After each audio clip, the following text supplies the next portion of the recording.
Welcome to Proles of the Round Table.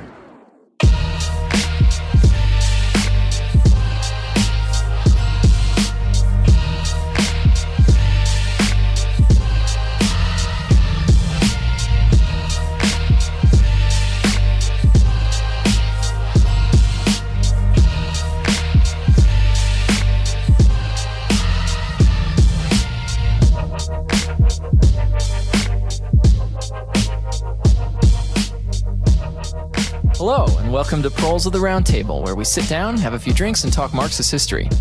Check out our website at prolespod.com, where you can find our back catalog, links to all the resources we talk about, and a communist ebook library with a few recipes at this point. And if you extra want to support us, you can check out our Patreon, where you can give your hard-earned wages to a bunch of revisionist Stalinists in exchange for bonus episodes, clothes, and content. Find out more at patreon.com/prolespod. We wanted to thank this episode's primary sponsor who enabled us to buy this fancy round table. Big thanks.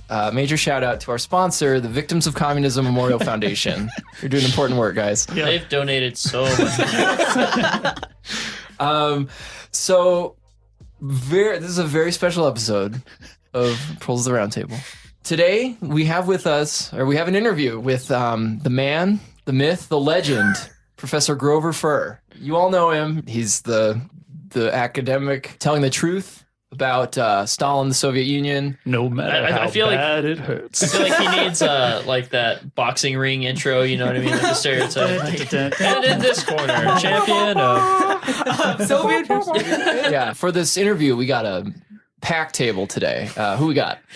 This is Justin, and because we started recording at noon, and we're going to record another episode after this one, so I'm just drinking water. This is Alex. I'm actually double fisting bourgeoisie tears and Stalin respecting juice. Nice. This is Jeremy. I have no beverages at all. Cottonmouth. This is 8 Hop. I'm kicking it off early with some Irish coffee. Noise. Some Irish Stalin respecting juice. And then I'm Ethan, and I've got a Smart Water and also a cherry Diet Pepsi. So I don't know what's happening. Don't worry about it. Not our usual fare. Don't worry about it. All right. So today we have with us Grover Furr, who's a professor of medieval literature at Montclair State University, and is the author of several excellent books on the history of the Soviet Union in the 1930s and 40s, and about Joseph Stalin in particular. And so the first question I wanted to ask you, Professor, was throughout a number of your books, you reference something called the anti-Stalin paradigm. Can you explain what this is for our listeners? Yeah, briefly, there are limits to what it is acceptable to write about the history of the Soviet Union during the period that Stalin was in the leadership. And in Western scholarly and Russian scholarly discourse, in books and articles and in general, those limits are that Stalin must be depicted as a dictator, a murderer, someone who concocted fabrications against innocent people on a very large scale, and those limits have to be observed. No research that contradicts those limits is, in fact, published. So this, as I have discovered, what this means is that you cannot write the truth about Soviet history of the Stalin period, because the evidence that we now possess, much of it from former Soviet archives, simply won't permit one to truthfully depict Stalin in that light. So the anti-Stalin paradigm exists as a kind of Procrustean bed. All conclusions from research have to be fitted in that paradigm, and it can't be contradicted. So that's really the problem here. That mainstream academic publication research about the Stalin period has to severely distort the truth about this period. It also means that researchers, people who write about this period, can accuse Stalin of almost any crime without fear of being contradicted. That is to say, it's normally beyond the pale, beyond the limits of acceptability, to say that Stalin did not commit some crime or other of which he has been accused. And I have a good example of that. In 2010, an American professor named Matthew Leno, Lenoe, published a book titled The Kirov Murder in Soviet History with Yale University Press. And Leno comes to the conclusion in this book that Stalin did not have Sergei Kirov murdered in 1934. And Leno spends more than a page, almost a page and a half in the introduction of his book, basically apologizing for having come to that conclusion, and assures his readers that he is not pro-Stalin, he is super anti-Stalin, he hates Stalin, and hates totalitarianism and loves freedom and all of these kinds of things, because he says, quite frankly, that he is afraid of being accused of being pro-Stalin in some way if he comes to this conclusion. Now, the funny thing is that the Gorbachev regime back in 1989 had already come to that conclusion, that Stalin did not participate in the murder of Kirov. But that wasn't widely known outside, perhaps, a few specialists. And the Khrushchev-era story that Stalin had some hand in assassinating Sergei Kirov is still widely circulated and widely believed. So that even though by the time he wrote it, there was this version, this idea that Stalin had participated in some way in murdering Kirov had been discarded, first by the Soviet regime under Gorbachev and then any other experts who bothered to look into it. Leno was still afraid to say it. He was still felt that he had to wrap his conclusion around with all of these vows and promises that he's not a Stalinist, that he hates Stalin, and so forth. So he was afraid of violating the anti-Stalin paradigm, which basically says that that it's illegitimate to conclude that Stalin did not commit some crime once he's been accused of it, regardless of the evidence.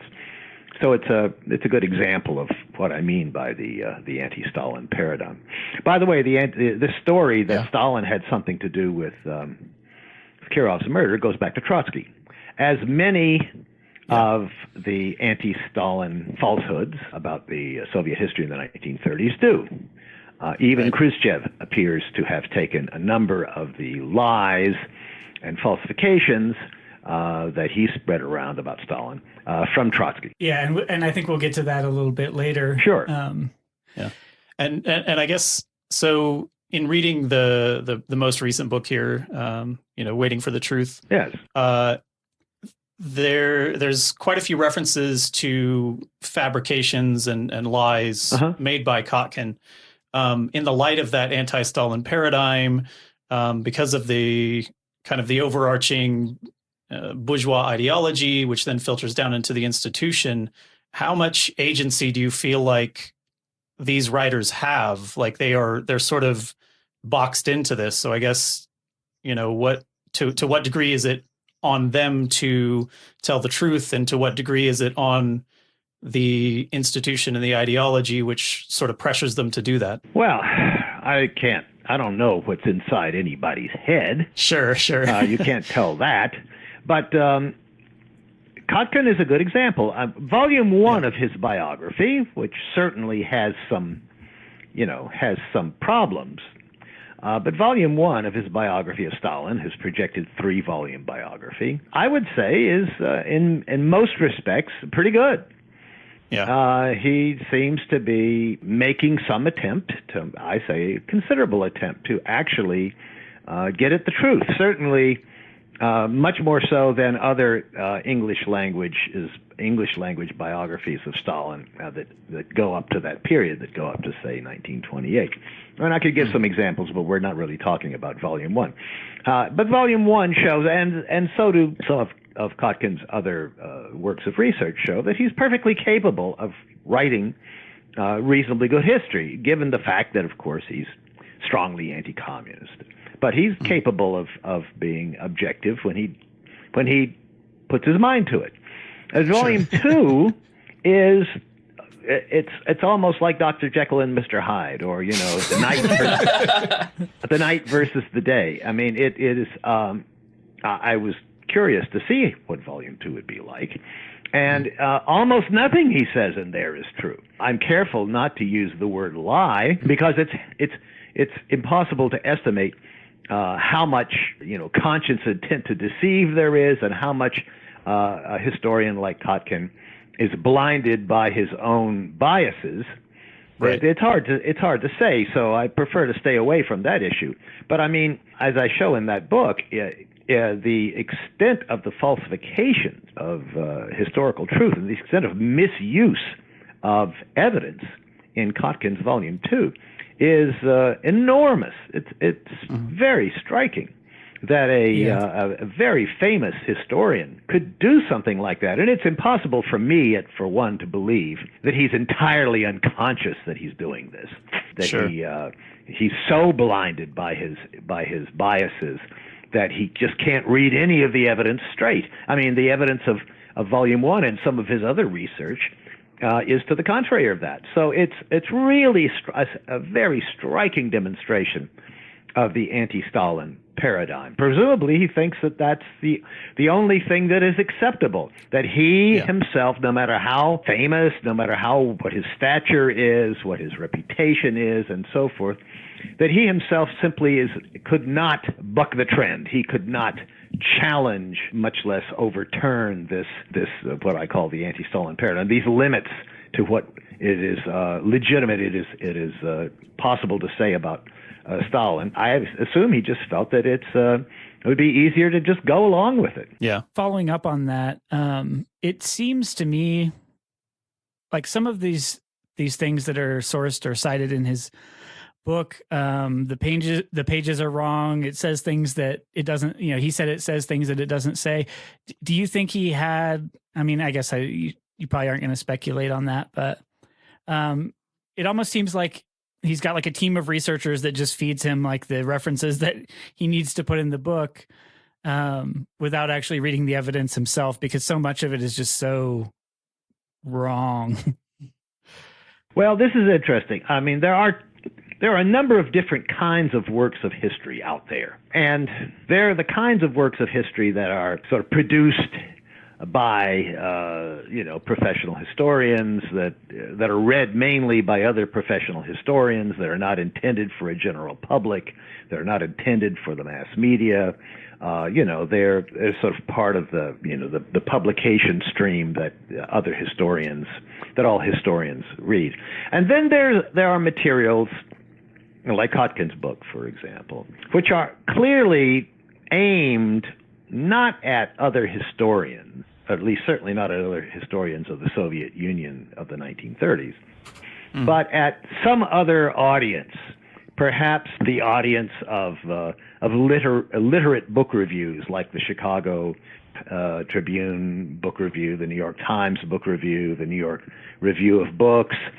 The books are sort of aimed at a sort of broader literate audience, and the mass media certainly, in some sense, and therefore they're really meant to affect public opinion, not so much elite scholarly opinion as public opinion.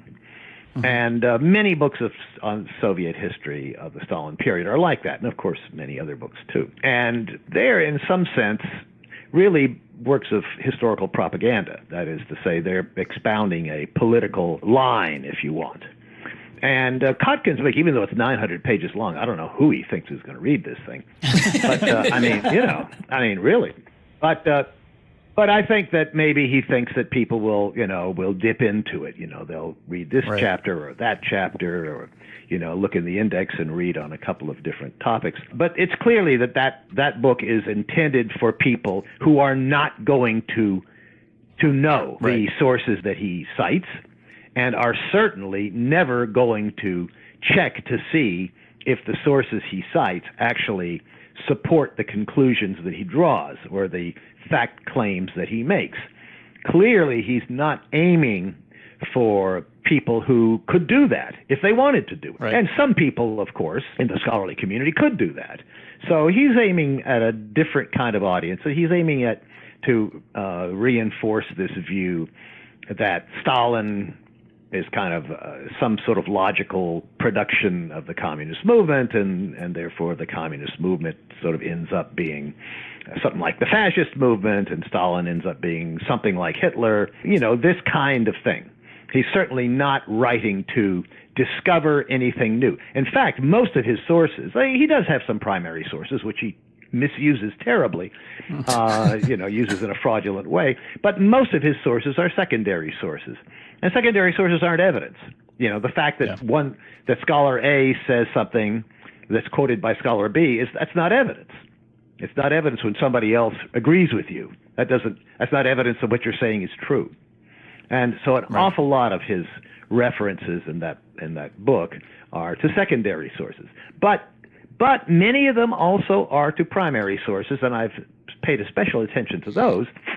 And he misuses those terribly too. Yep. So that ties into another question I had. So, I mean, Stephen Kotkin in particular, since he was the subject of this most recent book, he's got a PhD. He's got several degrees in history. What is the goal of a historian? What should a historian be doing? And is Kotkin doing justice to the field of history? What are your thoughts on this?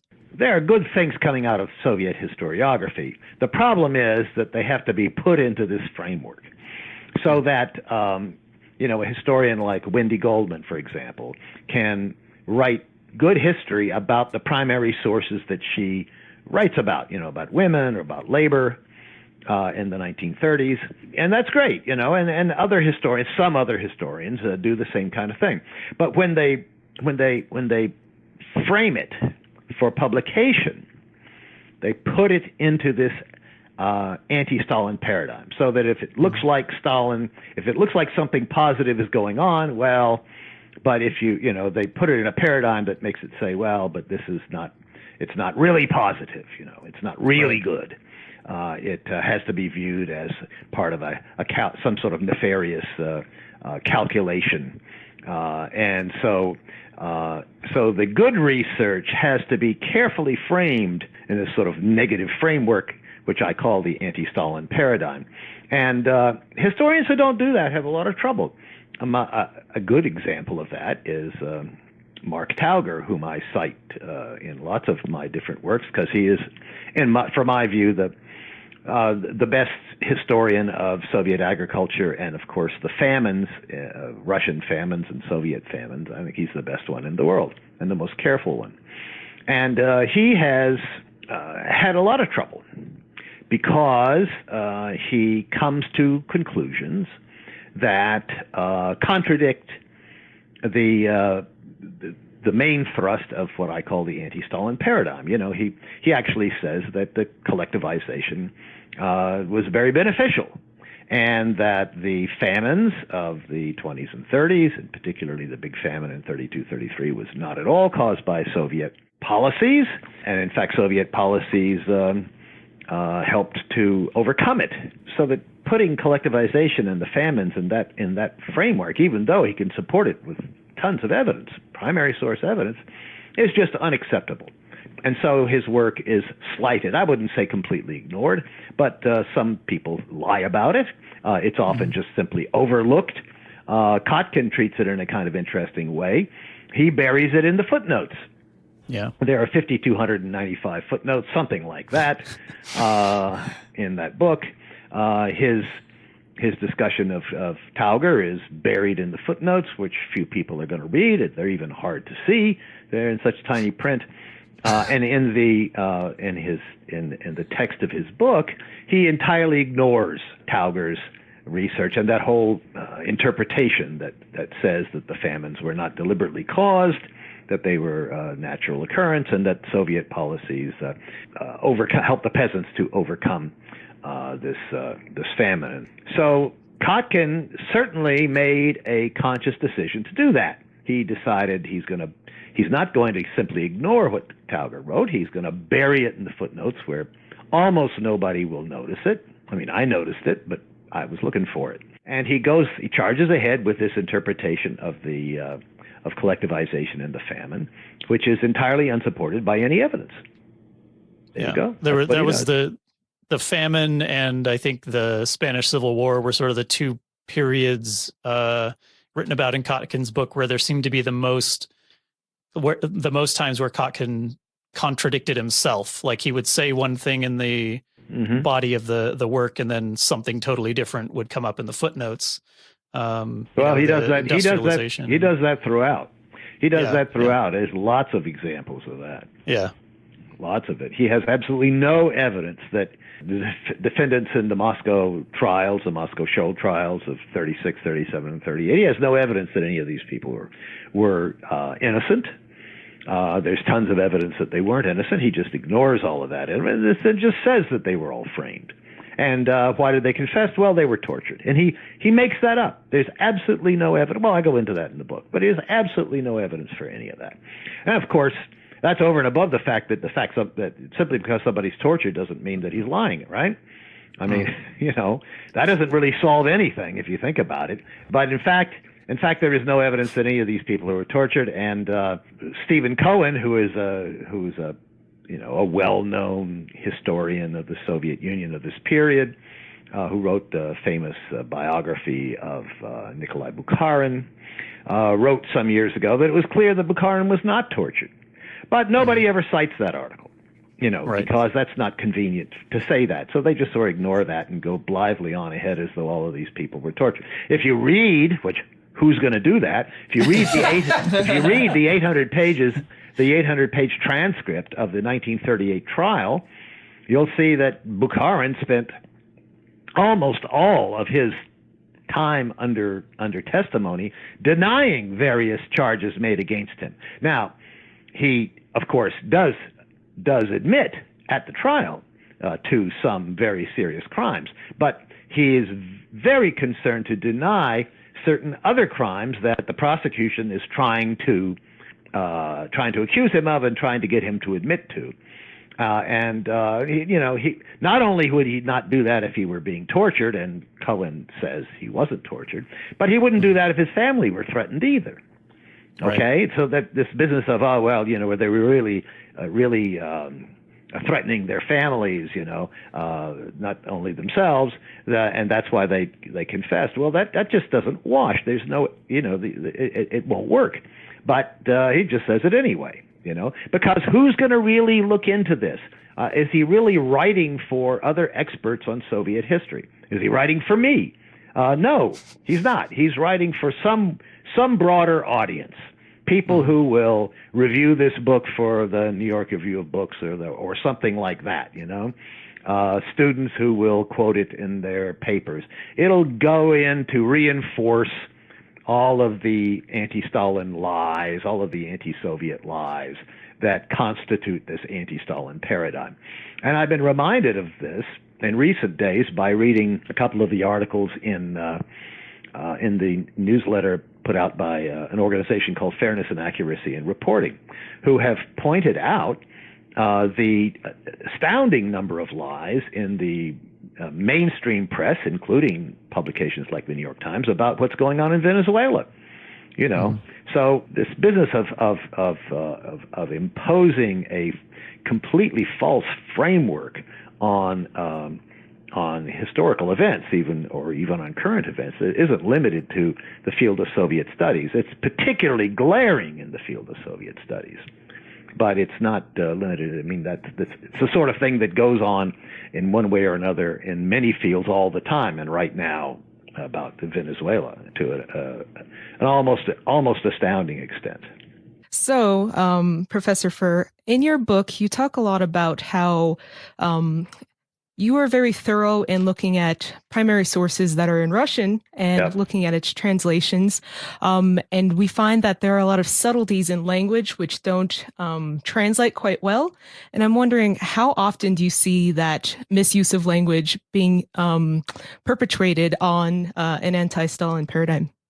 Well, it's hard to. I'm not quite sure what you have in mind. Can you think of an example? Yeah. So one of the examples was how in Russian there was a particular word to impart the idea of assassinating someone, and yet when it was translated in English, it was used more to seem like they're intimidating someone. Personal terror versus eliminating. Yeah. No, well, that's not a trouble with translation. Terror in Russian doesn't mean terror. It's sort of like, it means assassination.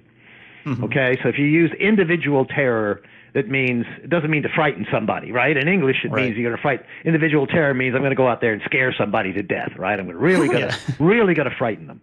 I mean, we don't even use that expression, but that's what it would mean if it was used. But that's not what it means in Russian. In Russian, it means, deadly violence. Okay? It doesn't mean, you're going to throw a bomb at them either. It means you're going to go out there and assassinate them. That's what it means. And that's the case. There are false cognates in lots of languages. Like in French, to ask something is demander, which can sound like the English word demand, right? Sure. And so if a French person who doesn't know English too well demands something, it sounds like they're being extremely, aggressive in some fashion, almost hostile. Whereas in fact, they may just not understand that the word in French to ask means something somewhat different in English, right? So there are false cognates, and the word terror in Russian, especially used in general or as individual terror, does not mean what it means in English. It means something else in English. And there are other false cognates like that, sure. Oh, so what is your research process like when you're looking? Where are you getting how are you finding the primary sources that are cited? Like, how do you are those being translated? Are you what does your process look like for that?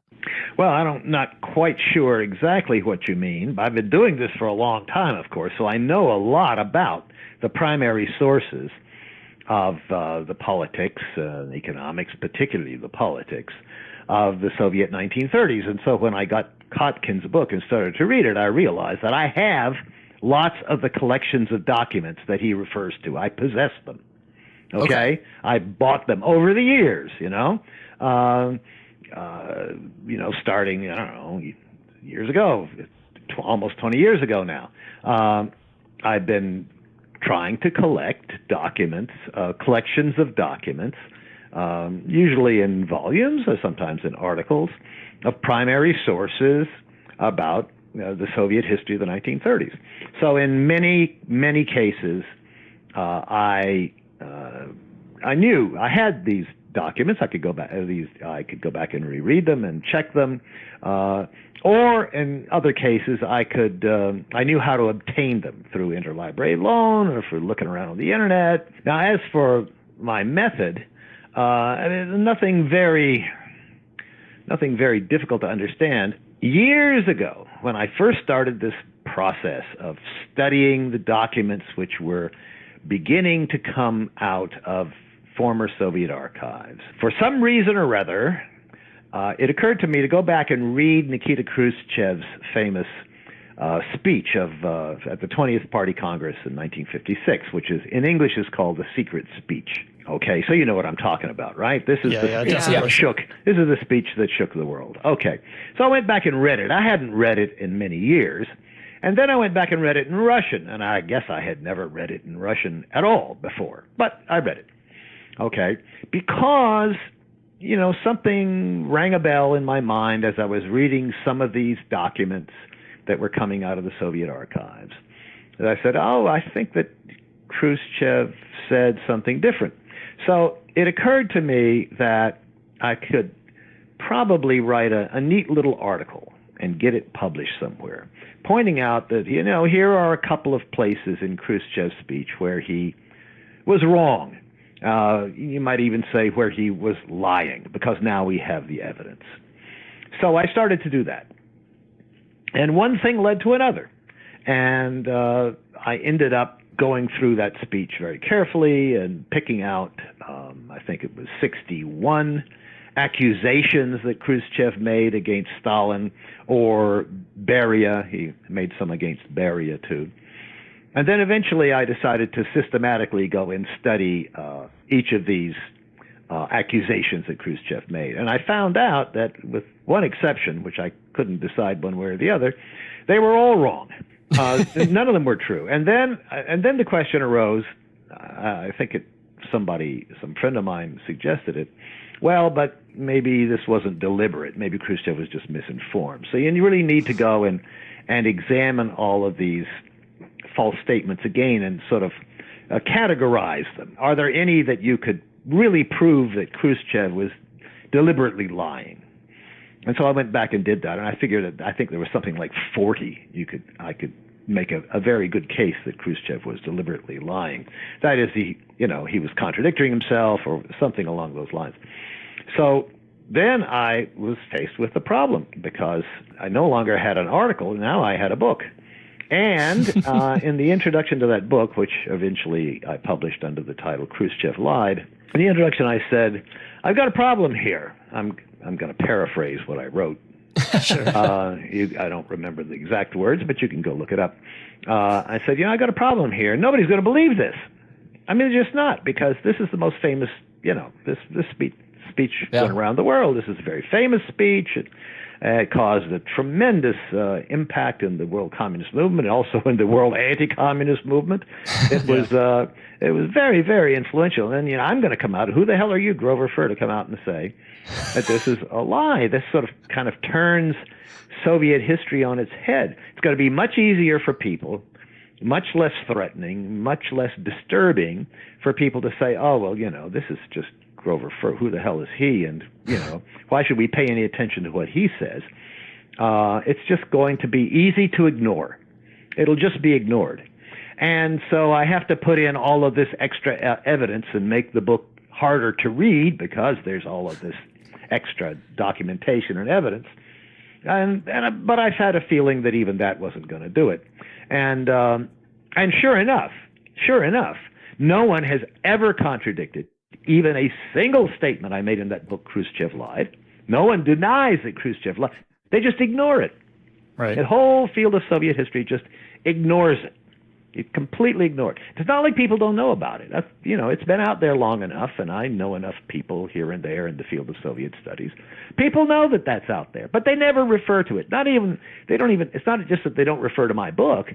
They don't refer to the fact that Khrushchev lied all the time about Stalin and the Stalin period, because that threatens, I guess they understand that threatens the whole anti-Stalin framework, what I came to call it, the anti-Stalin paradigm, the whole paradigm of Soviet history. And, people just are reluctant to do that. You don't make a political career. You don't make an academic career. You don't, to get your articles and books published, you sort of have to fit in the prevailing paradigm.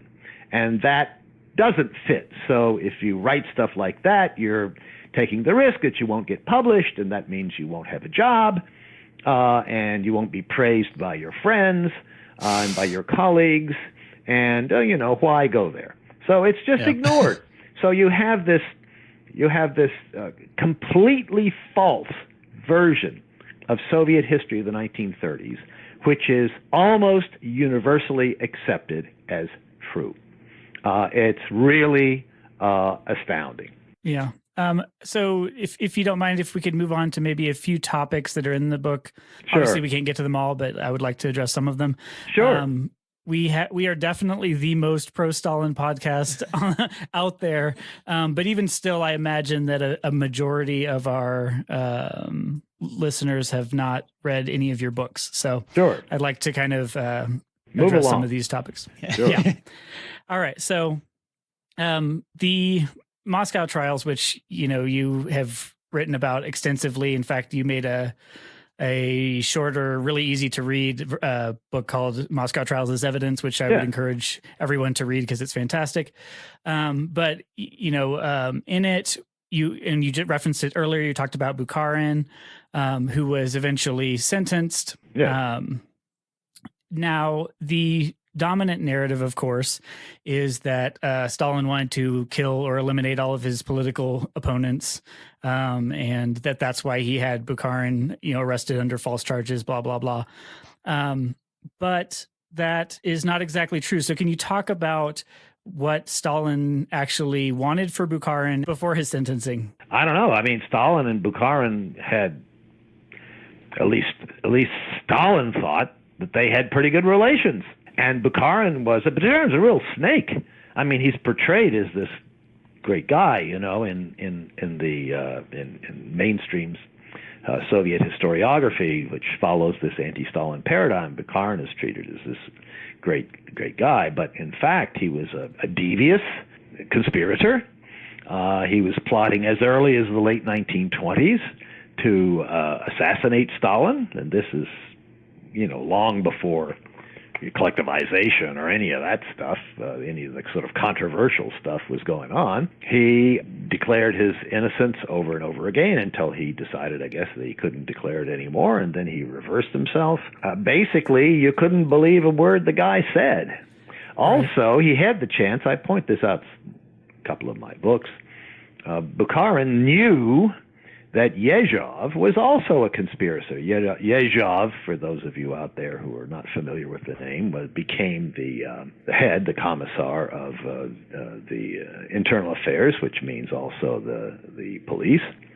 And Bukharin knew that he was a conspirator. In her memoirs, his widow says, "Oh yeah, and Nikolai was very happy when he found out that Yezhov was appointed to head the Commissariat of Internal Affairs." Bukharin said, "He's a good man." Well, so Bukharin knew that Yezhov was doing what he was doing, which is he was a conspirator, and it turned out that Yezhov was a mass murderer. And we don't know exactly how much Bukharin knew about his mass murders, but he certainly knew about Yezhov, and he didn't spill the beans on him. He didn't give him up. And had he given him up, the so-called Great Terror would probably have never taken place. But Bukharin didn't do that. So the Great Terror did take place, and Yezhov had something like 680,000 people shot. So, Bukharin is, to some extent, responsible for that. But he is portrayed in exactly the opposite way. Ever since Khrushchev, certainly under Gorbachev, and by Stephen Cohen in the famous biography written back in the 70s, Bukharin and the Bolshevik Revolution, Bukharin is portrayed as this very principled and somewhat mild-mannered, communist with a much better attitude towards how to build socialism in the Soviet Union, and somebody who Stalin, did away with just on general principles, I guess, because he didn't like Bukharin's ideas. Exactly the opposite is true. Stalin was extremely lenient towards Bukharin. In fact, I discussed that fact in Stalin Waiting for the Truth. Kotkin distorts that to the point of unrecognizability. Kotkin really wants to deny this. But I point that out. I point out where he's denying it. So Stalin was extremely lenient. Up to a point, he was very, very lenient towards Bukharin.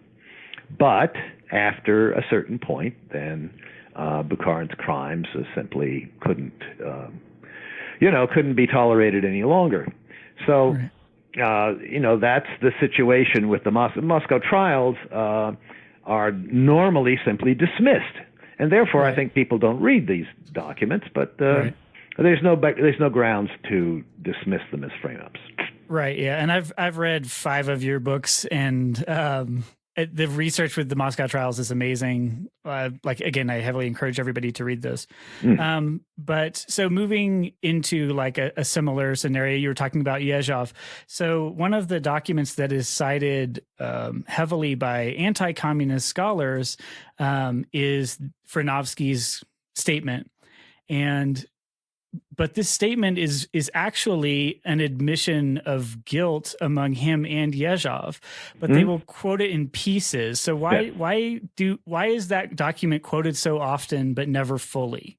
Well, isn't that interesting? Let me just mention that a couple of years ago in this Yale University series, collection of documents of Soviet history of this period, edited by David Shearer, who is now retired, but who was a very well-respected full professor of Soviet studies and so forth, came out.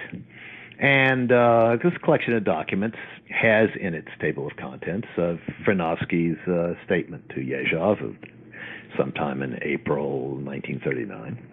And Shearer quotes like the first two paragraphs and then doesn't quote the rest of the document. And, leaves it out. Now, clearly he's read it and has decided to cut out all the good parts, all the parts that contradict the anti-Stalin paradigm, all the parts where Frenovsky, admits in passing that, of course, Zinoviev and Kamenev were guilty, and of course, Bukharin and the rest of them were guilty, and of course, Yezhov was guilty, and Frenovsky was guilty, and they were all deceiving Stalin and the Soviet government. He leaves all that stuff out. So, I don't know David Shearer personally, but it's impossible that he left all of that out, in any innocent fashion. He left it out clearly because all of that stuff contradicts the anti-Stalin paradigm. You quote all of that, you quote that one document, and you have a completely different view of the Soviet high politics of the 1930s. So this document has been quoted selectively by people who had access to it for many years, including during the Soviet Union. It is an interesting issue that, with almost no exceptions that I can think of up the top of my head, when Khrushchev and later Gorbachev, writers who were very anti-Stalin, wanted to come up with so-called primary evidence to support their anti-Stalin views, instead of simply making it up, just inventing stuff. It does happen, but instead of just inventing stuff, they chose genuine documents from which they quoted selectively, and that's kind of interesting. Okay, and one of the things that makes it the most interesting, the most useful, is somebody just invents a document, then you can say, well, we can't find that document. You can't say it's really impossible to say there never was such a document. All you can really say is, well, we can't locate that document. It'd be interesting to locate it. I wonder if it really does exist. Can't really prove that it was invented, or it'd be very hard. You see me? See what I'm saying? Yeah. But if somebody's quoting selectively from a genuine document, then when that genuine document can be found and you can find the whole text, then you can see how the deception and lying took place. You can see how certain quotations were taken out of context and what was omitted.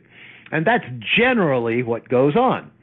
So it makes it possible to really prove the bad faith, the deliberate deception on the part of those writers who have quoted from these documents. Khrushchev, of course, did this in his secret speech, and others during his time, other writers that he sponsored, and then during the Gorbachev era, it was done in a very, very widespread manner. And then since the end of the Soviet Union, as some of these documents have come into the public sphere, that is to say, you can get at them if you know where to look, or if you take the time and trouble to find them, it becomes possible to see the extent of the falsification. But this is seldom done, of course, by mainstream scholars, because they're really not interested in bursting the balloon of the anti-Stalin paradigm. They're interested in sort of accommodating their research to that paradigm, so that that kind of thing is seldom done. I almost never see any mainstream scholar doing anything like that. I had another specific one from the book I wanted to ask you about. So near the end, you mentioned that you were talking about in the future third volume of Kotkin's biography, you're expecting him to talk about the accusations of Stalin having Solomon Mikhail's, the director of the Jewish State Theater, murdered. And you said the documents purporting to prove that are crude forgeries. How I'm very interested in that. What documents are these, and who forged them? Like, what is the Good question. Well, Vladimir Bobrov is a Moscow-based researcher who has a day job because he's not a professional, academic guy, but he's a very skilled and very principled researcher, and he and I have been working together for 20 years. And he and I, years ago, were doing research on this story about the assassination of Mikhails. And we discovered the forgeries. We discovered the evidence that they're forgeries. And I can't go into all the details now, but and then we set it all aside. And we set it aside because we thought, well, we can never get this stuff published. We just can't find anybody who would publish this. It could make a short book, I guess, and I hope one of these days things change so that we can go back and write that book. It would have to be published basically first in Russian because a lot of it has to do with the analysis. I mean, these are Russian texts we're talking about. It's hard to translate. Anyway, it would have to be published in Russian first. Sure. But that's a problem. Where are you going to get this kind of stuff published? So for, rightly or wrongly, we decided to concentrate on other topics first, and we set all that stuff aside. Now, someday, I've thought several times, someday I'll go back and, get Vladimir, and I'll go back and we'll put that together and put together a little book on this question.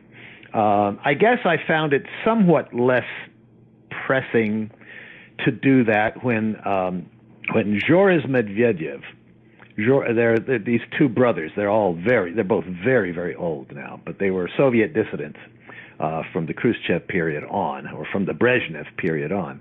Last name is Medvedev, or Medvedev, as it's often pronounced. And one is Roy Medvedev, who wrote that book, Let History Judge, and a lot of other stuff. And he has a brother who's been living in England for a long time named Joris Medvedev. And Joris Medvedev in 2003, I think that was the date, came out with a little book about Stalin and the Jews. And he has a chapter in there where he says straight out he doesn't believe it. He doesn't believe that Stalin assassinated Mikhails. He doesn't really go into all the details, but he rejects that story. And the people who are responsible for that fabrication, this phony story that Stalin had Mikhails assassinated, had a very mild response, a very tempered and moderate response to that accusation, because of course Medvedev didn't name them. So, but when I saw that Medvedev really didn't believe this, and he's quoted as saying, "No, this is not really true," then I sort of felt, well, I guess we could always, if this comes up, we could always just quote Medvedev, who's a very well-respected guy. But the fact is we have the goods on him, and we've never published it, because where are you going to publish this stuff, If we had evidence that Stalin did, more evidence that he did assassinate Mikhails, we wouldn't have any trouble getting it published. But evidence that he didn't falls afoul of the anti-Stalin paradigm. And in the specific case of Mikhails, it's the Zionist Russians who have been propounding this stuff for their own purposes. So they're pretty influential, and I think we'd have a lot of trouble getting it published. That's it. If it's not, and of course, if it's not published, it's like it doesn't exist. So maybe, if Kotkin comes out in his third volume and does repeat all of this stuff about how Stalin supposedly had Mikhails murdered, then maybe that'll give us an excuse to write a chapter or two, about that. So another topic that I feel like is probably talked about often among the left is, among the left especially, I should say, is the Spanish Civil War. A lot of folks believe that Stalin is responsible for like the crushing of communists. Yeah. And so, yeah, could you go ahead and just talk about that event? Yeah, well, that's the anarchist. There's interesting roots to that. The anarchists were pretty powerful in Spain at that time, more powerful than the communists for the most part. And the anarchists, and then along with them the Trotskyists, believed that there could be a revolution in Spain. They could have a Bolshevik type revolution. Okay, proletarian revolution in Spain. And the Soviets thought that that was not true. So, then the question arises, well, how can you really decide that? What evidence is there that there could have been a revolution, and that the Soviets, either went against it or crushed it? I mean, they didn't really crush it because there was nothing to crush, but I mean, didn't cultivate it, didn't try to do that. I mean, how could you decide that? So the Soviets, there are some pretty good Soviet documents where they just say that the Nazis and, not just Franco's forces, but Franco was supported by Hitler and by Mussolini. The Republic had no allies, that it was just too much. They couldn't possibly have a revolution. The conditions were not the same in Spain as they had been in Russia. And it's easy to demonstrate. It's easy to see why they weren't. So it's easy to see why the Soviets thought that the conditions were not ripe. On top of which, the Soviets had this position that you need a what we today would call a Leninist party. You need a party that is devoted to making a revolution, okay, with a Marxist framework of how to do that. So we would call that the Leninist Party. And there certainly was nothing like that in Spain. Okay, the Communist Party grew during the period of the Civil War, but they were not powerful before that. And there was no force that would be capable of leading a revolution. So meanwhile, back in the camp of those who say there was a revolutionary situation, a revolution could have taken place, I've never seen any kind of sustained argument that tries to demonstrate that there could have been such a revolution. And by the way, that revolution would have been by anti-communists. Okay, in other words, anarchists and Trotskyists are the people who supposedly would have carried this revolution out. To think that they could get the communists to side with the anti-communists or not to oppose them, that's kind of absurd. So I think that the case has never really been made. Nobody's really tried to make the case that there could have been a revolution in Spain at that time. It's sort of taken for granted, and conveniently by anti-communists. And some years ago, I don't know, 2001, I think, when Ronald Radosh brought out that book in the Yale series called Spain Betrayed, he trotted out this theory that, the Soviets were bad, A, because they didn't want a revolution, and then B, because they did want a revolution. But when it came to they didn't want a revolution, Radosh, who was really a very, very staunch anti-communist, blaming the Soviets for not carrying out a revolution, seems preposterous, right? You'd think that would be good, right? I mean, he doesn't like anti-communists don't like revolution, so why would he be upset at the Soviets for not sponsoring a revolution? Well, it doesn't really make any sense for anti-communists to say that Stalin betrayed Spain because he didn't want a revolution there. Even on their own terms, it doesn't make sense. They should say, well, that was one good thing that Stalin did. He didn't try to make a revolution in Spain because we don't like revolutions. They don't say that. So this business was picked up, this anarchist argument, which was picked up by the Trotskyists, was picked up by during the Cold War by a guy named Burnett Bulletin, who started out as being sort of mildly pro-communist, but ended up being fervently anti-communist. It was picked up by George Orwell, who really didn't understand much about Spain at all, but he knew that he was anti-communist even before he went there. He admitted that. And it's sort of become, part of the mainstream narrative of the anti-communist view of the Spanish Civil War, that there could have been this very idealistic proletarian revolution in Spain, but that the Soviets didn't want that. So therefore, they didn't support it. So that's the roots of that story, and it really doesn't have any evidence to back it up. But it's picked up by the anti-communist left, if you want to call them that. The anarchists and the Trotskyists push it pretty hard, and the overt Cold War anti-communists do too. So it's become part of this anti-Stalin paradigm. Right. Okay. And then I guess probably the final topic, which is obviously a big one before we move on to some closing questions, is if you could talk, as briefly, I guess, about the third Moscow trial, which was the Tukhachevsky, correct? Well, that's not the third Moscow trial. That's the military conspiracy. Well, military I really don't have much to add to what's in that last book. I guess most of your readers won't have read Stalin Waiting for the Truth. But they should. We have so much evidence. There is so much evidence that the Tukhachevsky conspiracy existed, that they were collaborating. They, along with Trotsky too, of course, were collaborating with the Germans and the Japanese to not only seize power in the Soviet Union, but also to turn the Soviet Union towards an alliance with Germany and Japan, which would have completely changed the balance of power in the world.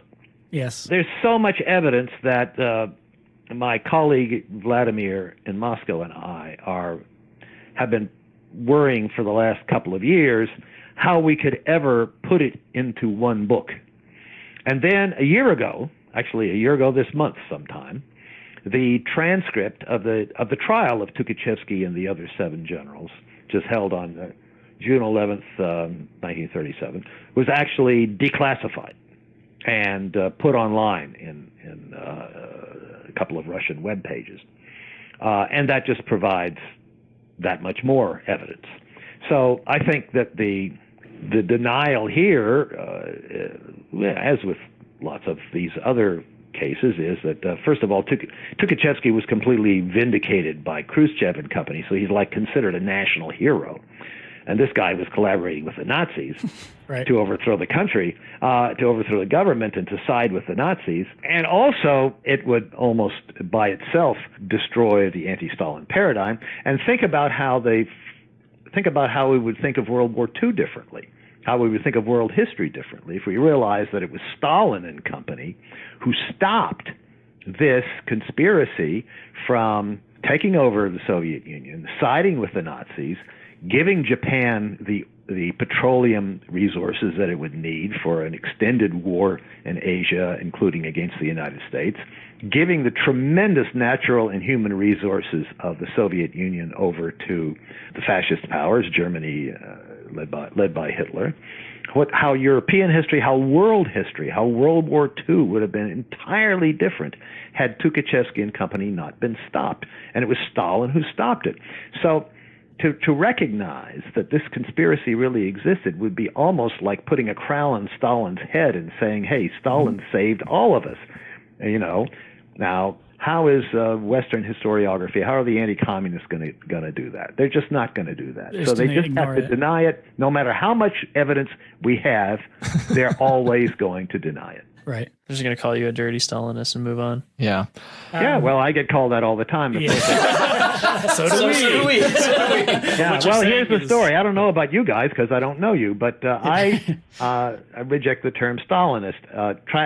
Trotskyists are very proud to be called Trotskyists, and it means that they sort of take Trotsky at his word whenever he says anything.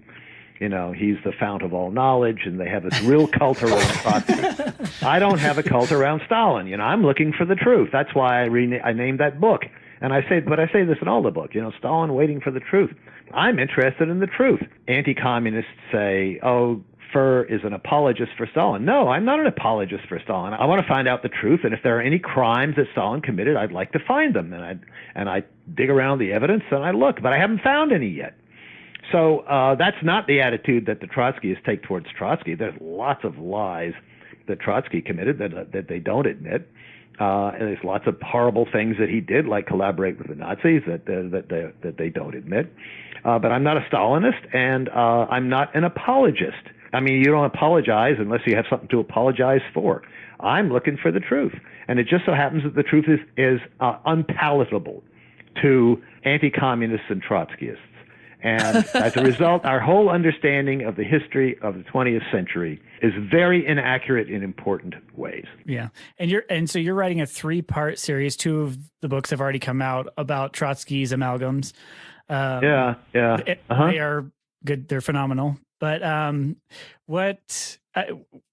do you have any idea when we can expect the third? Oh yeah. It's at my editor's now. It's called Trotsky. It's going to be called Trotsky's Lies. Just briefly, Trotsky's amalgams are 540 pages long, something like that. And people just don't buy 540-page books. And most people don't. And if they do, they don't read them, or if they do read them, by the time they finish it, they've forgotten what's at the beginning. So it's no good to write 500-page books anymore. And I'm not going to write anymore. I've decided to write shorter books, and one thing I wanted to do is to take that book and cut it up into 3 pieces. So the third piece from Trotsky's amalgams, suitably updated and so forth, is going to be coming out in the next couple of months. But at the end of this year, I'll come up with another book on Trotsky, because there's been much more documentation coming out of the Soviet archives about Trotsky's and Trotskyist conspiracies in the 1930s. This stuff is unknown. It is not quoted by anti-communist scholars. They just don't touch this stuff. You'd never find out about it, but it's there. It's primary source evidence. It's also concerns particularly the second Moscow trial, the Trotskyist trial of January 1937. So I'm going to be coming out with a book that has extensive translations, a discussion of further evidence of Trotsky's conspiracies inside the Soviet Union, and also with foreign governments. And that'll be out towards the end of this year. Awesome. Thank you. So I think we just have just a couple more questions to kind of wrap this up. But yes. One of them I wanted to ask was, so you were talking a bit about how your work has been received in academia and that it's largely ignored. But yes. Have people, I guess, non-academic, so you've given talks and things like that about these sorts of things. Have people been receptive to listening about these like well-reasoned factual cases, or do you find that even when people are presented with like well-researched evidence, people still refuse to listen or accept? Well, you said people. The talks that I give are overwhelmingly to groups like I imagine your group is.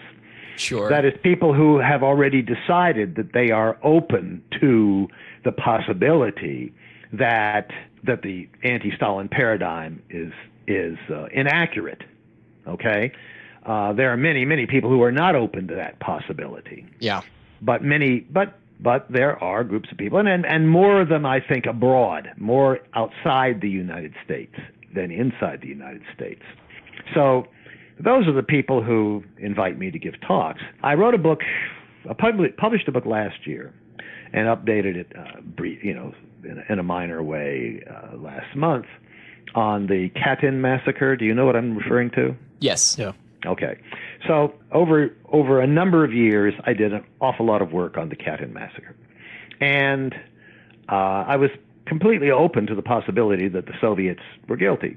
But it turns out that there's no evidence at all that the Soviets were guilty, and that this frame-up, which was designed by the Nazis, of course, back in 1943, has been perpetuated in the defiance of all the evidence. So it's a complete fraud. Now, for years, I've been a member of this academic email group called H. Poland. It's a Polish history email group that's part of the HNet series of groups, and it's sponsored by Michigan State University. Anyway, I sent in a book notice last October to just note, they have a book notice feature for new books, and I sent this in, and I was kicked off the list. And the HNet moderators decided that yes, they would support the moderator of H. Poland kicking me off the list. She didn't give any reasons, but I know the reason, of course. The reason is it is impermissible to come to the conclusion that the Soviets were not guilty at Katyn. But there is no way that you can torture the evidence to make the Soviets guilty at Katyn. They simply weren't. It's a complete and utter fraud. It's not even a question of, well, there's some evidence on this side and some evidence on this side, and where's the balance of the evidence, where's the preponderance of the evidence. It's not a question of that. There's no evidence that the Soviets were guilty at Katyn. But that is the only permissible conclusion. So again, it's another example of what you might want to call the anti-Stalin paradigm. And that's a big deal. And clearly, I mean, I'm not in the field of Soviet studies, Polish history, anything like that. So the fact that they kicked me off is indicative, amusing, if anything. But, if you're in the field of, you're trying to make a living as a historian, you just can't write stuff like that. You can't even consider the possibility that it might be true, because you're going to ruin your career. You'll have to go out and sell shoes for a living or something. You won't be able to be a historian anymore. You won't be able to get published. So that's the situation with the history of the Soviet Union during the Stalin period. Clearly, the truth is very threatening to the anti-communists and secondarily to the Trotskyists. And that's worth thinking about, that the truth about the Soviet history during the Stalin period is very threatening to the anti-communists and the Trotskyists, and they don't want the truth. They will not permit the truth to come out. They can't stop me from publishing, but what they can do is they can slander me and ignore me. And I guess it's better to be slandered than ignored. I guess anything's better than being ignored. But the main thing that happens is I'm ignored. And then when I'm not ignored, I'm slandered. So I got a little article about all of this stuff about Stalin, published a little short article published in Science and Society, which is a journal that many years ago was associated with the Communist Party USA, but has not been associated with the CPUSA for a long time. But it's still, supposedly a Marxist leftist journal. And there was a lot of struggle over just this little article. And now, even though it was published a year ago, the struggle continues. And I was just recently called a conspiracy theorist by one of the leading Trotskyists in the United States. And of course, my reaction was, that's pretty smart of him, because, of course, Trotskyism is absolutely a conspiracy theory, right? It says, that Stalin was conspiring to do all of these things all of this time, had all of these conspiracies going on to kill all these people, including Trotsky.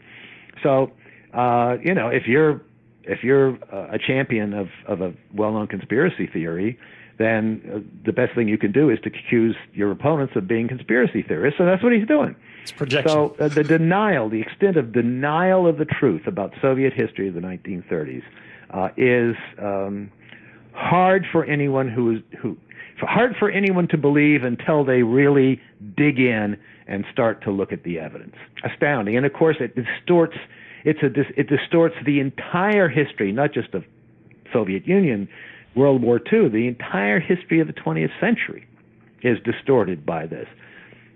I mean, Fidel Castro believed Khrushchev about Stalin, The Chinese abandoned their original, this is under Mao, their original plan to industrialize and collectivize the Chinese economy because it was largely because it was associated with Stalin. And after Khrushchev came out and attacked Stalin, then, the people who wanted to stick with Khrushchev said, well, how can we embrace the Stalin version of how to build up the economy? So the demonization and the lies about the Stalin period have had tremendous historical repercussions in the 20th century, and it's extremely important for our understanding of 20th century history that the truth come out.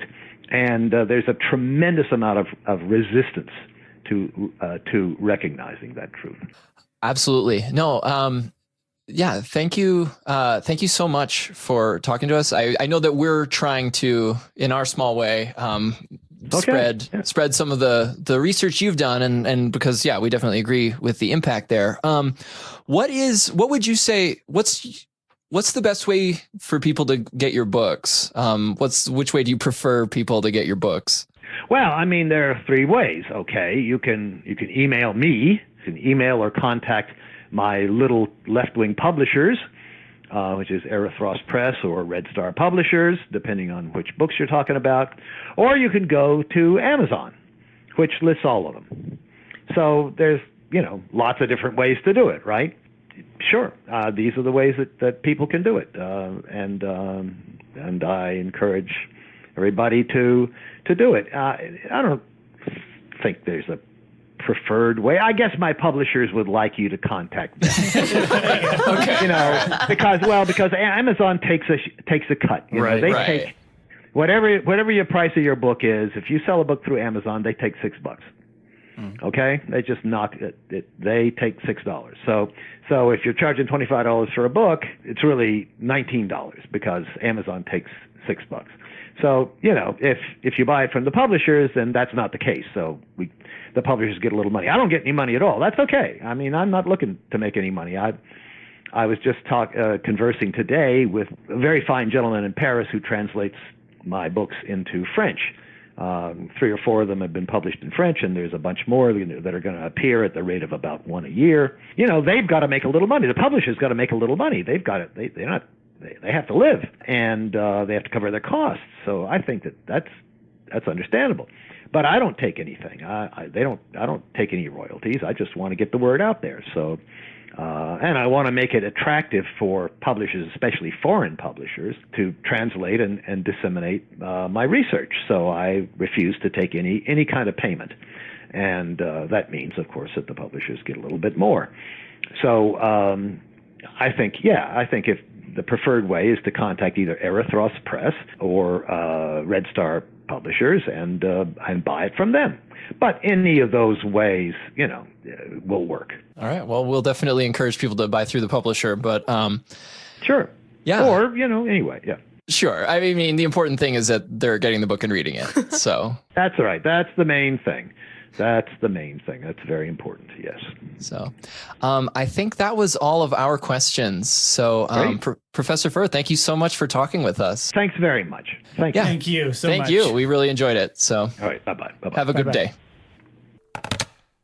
So That was Spicy. Yeah. The spice. Yeah. The spice. I had no idea. I had no idea he didn't make any money off of Yeah, that this. was wild. That's amazing. So many revelations. Yeah. So many revelations. So principled. Jesus. Yeah, that's fucking wild. But I mean, and now what's the argument against Furr, Yeah.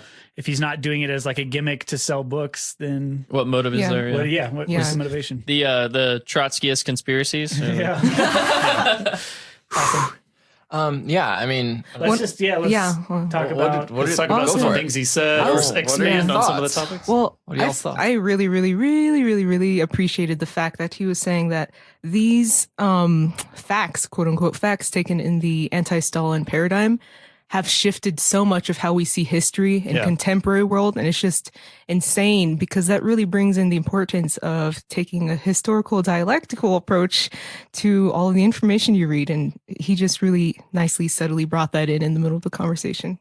Yeah. There is also the revelation that Stalin saved us from Nazism twice. Oh my God, yes. Yeah. Twice. That Stalin saved us from the Japanese. For a second, I thought he was going to say fascist. Stalin was good. Yeah. Sound like Fascist he's powers. gonna say Well, what did Stalin do that was bad? I mean, well, so yeah, he said, I guess I wanted to ask, but I didn't because I was scared. Like how he says in several of his books, and he said in that interview, he cannot find evidence of a single crime Stalin has done. Like, what are we defining a crime? Because I mean, obviously we still have criticisms of some of the policies of the Soviet Union, obviously, but whether they were Stalin. Well, but doing I guess that's the thing, right? Because the dominant narrative attributes Stalin made all these choices himself, and everything was happening under his, and I think the value of, or there's a lot of value to it, but one of the things that's valuable about Furr's work is that it's showing that Stalin wasn't just this monolithic figure that everyone, the only person making decisions, making doing things. There were tons of actors with all kinds of different agendas and Right, and you politics. mentioned towards the end of his life pushing for democratic reforms in the Soviet Union or a more democratic structure. But that was a question we were going to ask. Yeah. It was in the book. He didn't talk about it in the interview. Oh, okay. But yeah, I mean that is a true thing. But I remember you mentioning that. Yeah, before we recorded. Yeah. But yeah, and I think he addressed it briefly, but he didn't talk about it specifically, but one of those things, one of those how much power did Stalin have? He wanted for Bukharin internal exile. He didn't even want him to go to the gulag. Right. He wanted him, to serve internal exile, and then he was overridden basically, and they were like, "No, we're going to kill him." Yeah, shoot him. And so he's like, "Oh, okay." Yeah. but I mean, if Stalin was such a dictator, he could have made him have internal exile. You know what I mean? Yeah. The other thing is what Taylor brought up there, where towards the end of his life, Stalin was pushing for the draft of a new constitution, which will allow for open elections, and he was shot down within the party's system, itself. So if Stalin was such a dictator, couldn't he have just yeeted it into existence? Right, because he controlled everything. Yeah. And so I mean that among many, many other things is, I think, proof that Stalin was not the beginning and the end. Yeah. So one thing I thought was really interesting too is so think of the context of how, or the context implied when anarchists, Trotskyists, and as he would call both of those anti-communists, use the word Stalinist or tanky. It carries with it the implication of a highly conspiratorial group of people who rejects evidence in favor of great man theory. But the irony of that is those same people constantly using that term are the people or are the ones guilty of that thing. You have the Trotskyists who view Trotsky as this in this great man way, and anything he says is automatically fact. Yeah. Right. Yeah. Even though there are contradictions, they call themselves Trotskyists. Yeah. Right. Yeah. Exactly. And he kind of, along with that, started to get to the point where if you just call someone a Stalinist, then you could just ignore everything they say and kind of push them into this idea of an extremist. And so, that automatically invalidates everything they say, which is the very lazy way of getting rid of a sound argument. Yeah, because all you're doing is attacking their character because you have nothing left to attack. What's that called? Ad hominem? I can't remember. He has a list in this book of all the logical fallacies that Kotkin does. Oh yeah. And he so defines blessed. them and then gives examples. And page numbers. Yeah. For those of you that haven't, Oh, Furr man. is the most thorough, meticulous. It's meticulous. meticulous. Yeah, I mean, and that's why there was a little bit of a dust up on Twitter, the official Proles Pod Twitter, with some people about Furr, and like we said on the Twitter, it's a meme Furr's an apologist for Stalin, like for himself brought up, and everybody who says that has not cracked open one of these books. You can't this is not a polemic written to defend against evidence. It is meticulously cited. This man clearly does a fuck ton of research for free. Yeah. His time for free. That's what I was thinking. How tedious every single page to compile everything, and then he's doing it for no pay. And on top of that, he doesn't just meticulously research and source everything. He puts translations of Russian into English of these documents and then puts them up for free online so that other people who may not believe him can read the fucking rest of the document themselves. Yeah, I mean, it is sources. so thorough. And that's exactly why what Ethan just said. Any of these people that talk shit have never read any of his fucking work. And they try to have the image of the exact thing that he's trying to do. Like you mentioned, Kotsky's 500 and something resources, or a footnote. Yeah, sorry. 5,000. I just mixed in with Trotsky. 5,000, is that what you said? He said 5,200. Yeah. Oh shit. Okay, I thought it was 500. No, so he said thousands. But he has all of these footnotes of sources that aren't even really relevant, or like Jeremy pointed out, in many cases, contradict his point. Yeah. He also does, Kotkin, that is, he does this thing where he will cite the same document, but he'll cite it from 6 or 7 different sources that cited that document to make it seem like he's done more thorough research than he has. But just saying really the same all thing. just boils back to that same exact document. Yeah. And I was wondering, when you guys were talking about how the first volume is pretty respectable in that there aren't many falsehoods or anything like that. And I'm wondering if he did that to establish himself as truthful, so that later when he that's true made dramatic and extreme, like, I don't know, suggestions, that people would just be like, oh yeah, they're not that dramatic though, because it's what everybody accepts. Yeah. I mean, all he did was just reinforce what everybody maybe already it's not says dramatic as in like what we have accepted, but like when you compare it to the reality, right? It's pretty fucking crazy. Absolutely. Yeah. Bastion first, all that shit. Yeah. And which I brought up, it seems like he didn't even research his own book. Like there's so much stuff that's just contradictory, and the pages are off, like where he says things come from, which makes it seem like somebody else did it and then just like gave it to him. And he was like, oh, cool. Sign my name. Let me do these, like, what is it? 3 rows and like 100 pages or whatever for all. Yeah, of he his said citations. it was like triple column. Yeah, that's And crazy. he didn't profit from any of it, I'm sure. Oh, Kotkin did. Kotkin Yeah, did, he's but Furr didn't. filthy So rich. But I think like the process of like enculturation into this anti-communist like framework happens very early on in your career as a historian. One of the books that I had that was assigned reading for this class on historiography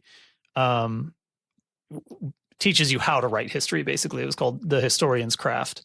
One of the assigned readings was 100%, beginning to end, a hit piece on Marxist analysis of history, taking particular examples of historians who wrote from a Marxist perspective. And they were like, look, you can see their bias in all of this. And look at this bias and that bias, as though that this book itself is not full of the biases against Marxism. One of the examples was, and I forget who the historian was, but they were like, oh, he wrote this very great, analysis of the enclosures and whatnot. But then he was also a Holodomor denier. Well, yeah. But I mean, that again, this is like undergraduate historian's craft. This is learning how to write history. And the example given is don't write it from a Marxist perspective. Yeah. That's crazy. wow. So thanks everybody for listening. We just wanted to thank Grover Furr for coming on the show. That was wild, and we had a great time. But then all of our sponsors are all of our just wonderful fans on Patreon. So as always, we have way too many to read every time. But since the last time we recorded, which was last weekend? Last weekend. It's every weekend, basically. These are the new ones. We've got Andrew, August, Blue Cable Network, Bongus, Corey, Cultist Demon, Daniel, Fringe Patron, Garfield Feet, Marxist Lesbianist, Nick, Owen, Sean, Trots Our Thoughts. Stop. Editor's note, and the pensive emoji. And the Ultimate Protracted People's Warrior. Nice. So all these people are inspiring and revolutionary, and they make it easier for us to make this podcast for you and have it sound good, hopefully. Some of these patrons, not the ones I just named, some of our patrons have actually started their own podcast as they're reading through Capital together. I listened to a couple episodes. It's good. So search for Proles of the Book Club if you're interested in listening to that. It's a lot of fun. We want to thank Ransom Notes for our intro music. You can check him out on SoundCloud. Please don't forget to rate and review. Visit prolespod.com. Like us on Facebook.com/prolespod, and follow us on Twitter @prolespod. If you have any feedback, topic ideas, or suggestions, feel free to send us an email at prolespod@gmail.com or in the comment box on our website. Thanks for tuning in. Solidarity forever. Solidarity.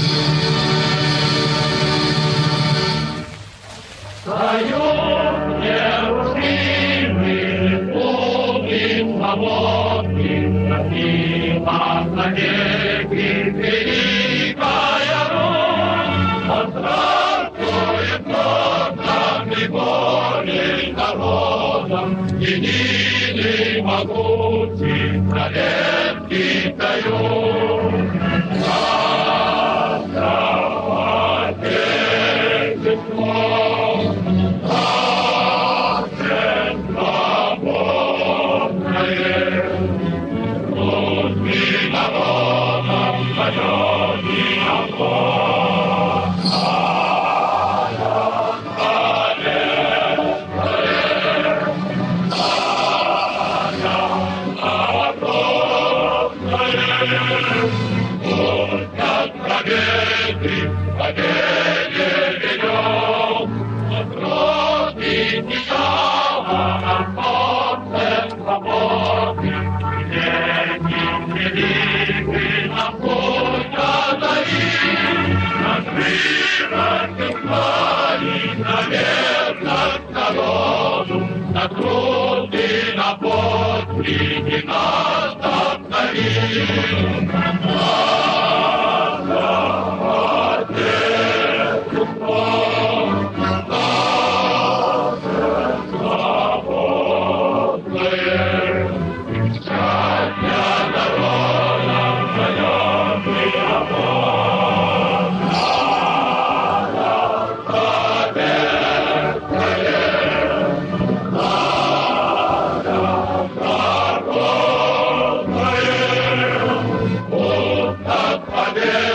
Дороги